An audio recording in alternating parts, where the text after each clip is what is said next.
Bonsoir à tous, j'espère que vous allez bien. Bienvenue sur la chaîne ATC Agri. Mon nom c'est Armando, le technicien conseiller agricole. Aujourd'hui nous allons parler de quoi? Nous allons parler du remplacement. Voilà, nous allons parler du remplacement de vos plants de tomates. Et cela vaut aussi pour toutes les cultures maraîchères, pour toutes les plantes aussi que vous allez mettre en place. Voilà, j'ai intitulé cette vidéo « Il est déjà trop tard de faire vos remplacements ». Voilà, tout simplement parce que c'est une réalité. C'est une réalité et il faut vraiment s'y tenir. Alors, de quoi s'agit-il? Vous avez fait votre pépinière de 21 jours, 30 jours ou 45 jours. Vous avez apprêté vos plants, vous avez préparé le terrain, vous avez fait des sillons, voilà, de petits billons pour buter, comme on le voit ici, pour répiquer vos tomates, même vos piments, même vos aubergines. Et voilà qu'il est temps de répiquer.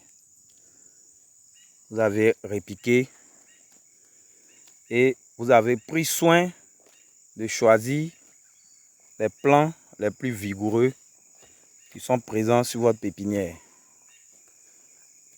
Parce que c'est ce qui est recommandé.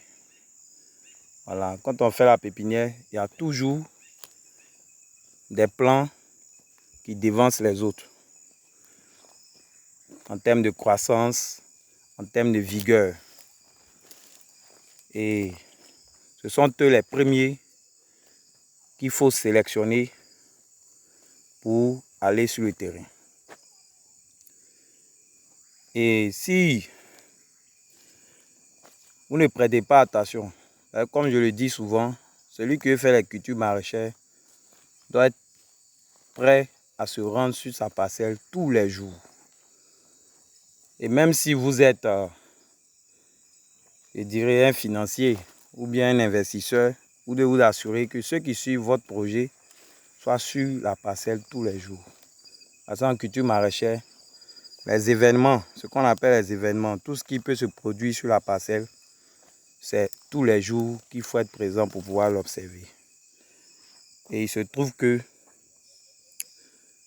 le taux de mortalité, surtout en plein champ, quand il ne pleut pas, quand nous ne sommes pas en saison de pluie, et même quand nous sommes en saison de pluie, il y a des ravageurs et tout ça, vraiment les taux de mortalité sont élevés. C'est pourquoi il faut vraiment prêter attention, une attention quotidienne.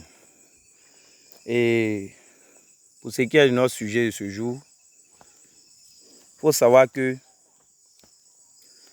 quand vous répiquez votre plant, tout au plus une semaine, de 7 jours à 10 jours, il y a la reprise. La reprise, c'est quoi? Je prends le plant sur la pépinière et je viens le repiquer. Le plant est stressé, c'est normal. Il a quitté son lit et il vient dans un autre milieu. Et il lui faut du temps pour s'adapter. Et la reprise, c'est quand ce plant-là commence à produire de nouvelles feuilles. Jusqu'à ce qu'il produise de nouvelles feuilles, il y aura des mortalités. Si vous ne faites pas les remplacements en ce moment-là, les premiers plants vont prendre toute la place. Et lorsque vous vous rendrez compte, il sera déjà trop tard pour faire le remplacement des plants. Parce que le plant qui va venir sera sous couvert des autres plants qui l'ont dévancé. Parce qu'ils ne vont pas l'attendre. Voilà, ils ne vont pas l'attendre. Donc, c'est ce qu'il faut comprendre. Lorsque vous répiquez la tomate, la semaine qui suit le répiquage, vous devez vous atteler tous les jours à surveiller les plants. Vous surveillez les plants pour faire les remplacements. Au lieu de chercher à faire une grande surface, cherchez plutôt à renforcer la densité. Il ne faudrait pas perdre un seul pied sur la ligne. Vous voyez, voici une ligne sur laquelle il y a près de 90 pieds. Donc tous les jours, c'est ce que nous conseillons à ceux que nous suivons. Il faut surveiller la densité. C'est la densité qui est importante. Ça ne sert à rien à dire j'ai 1 hectare de tomates alors que tu n'as pas le nombre de pieds requis. Donc sur ce, merci beaucoup et à la prochaine. Suivez nos conseils. À bientôt.